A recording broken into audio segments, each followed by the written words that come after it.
here's a close look at the Paisley Place border set. It's actually one of our most popular sets, and it's popular for a reason. It's really a great set to add a lot of different layers on top of, but at the same time, the wide waves is the perfect canvas for embellishing or adding a little title, and of course, they just layer beautifully together. So let's go ahead and design a few different layouts using the Paisley Place together.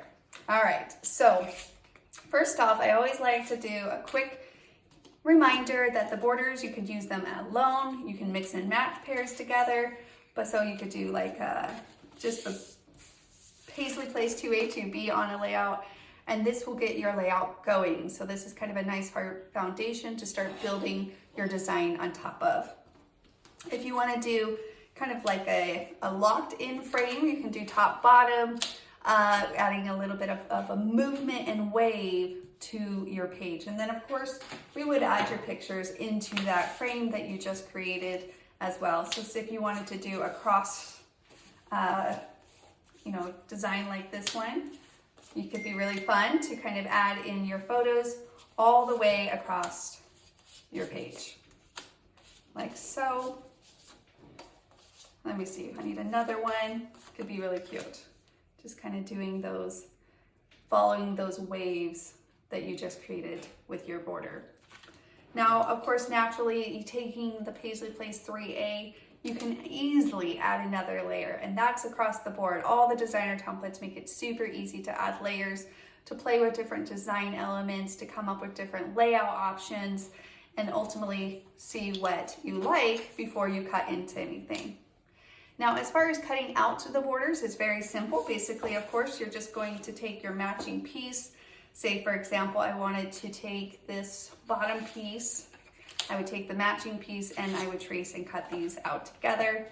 Now, one thing I do want to point out, so for example, this pattern right here is going one direction. You can see that the balloons are all going down one direction, and you'll probably see papers like this often as far as different scrapbooking papers that you might already have in your stash.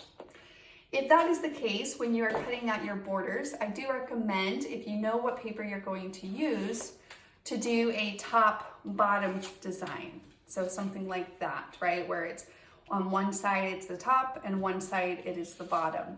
That way when you go to trace it out, that you would have your balloons coming down on the left, and then of course over on the right, they would be going down as well.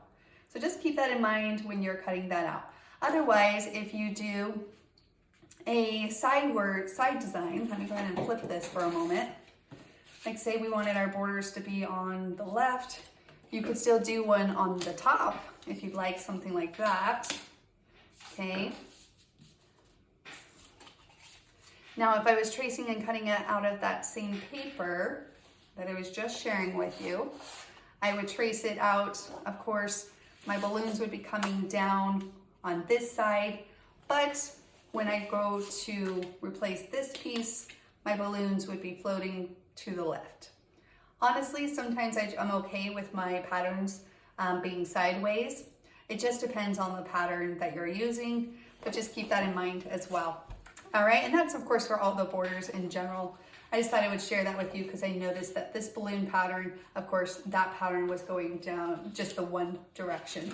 But ultimately you would just line it up on your paper that you want to trace it out of, take a pencil, trace. Such an easy design to kind of quickly get that movement to your page, and of course to actually cut it out and trace it out. Super easy. At that point, you would do a straight cut with your paper trimmer.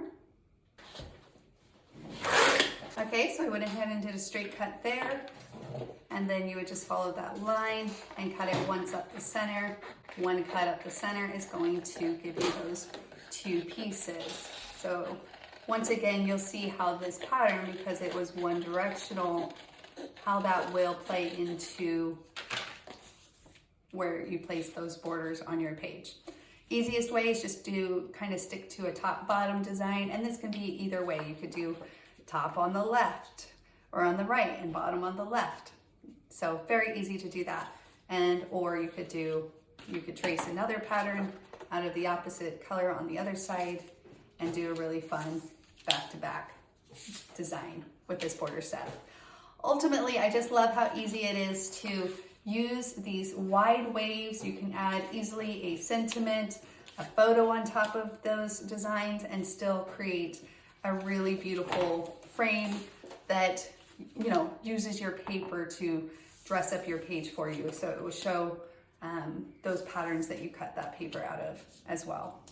So ultimately, I love the border set Paisley Place. It's such a fun one, great one to have in your collection. You can't go wrong with it. It's perfect for your birthday memories, your outdoor memories, your family memories, whatever it might be.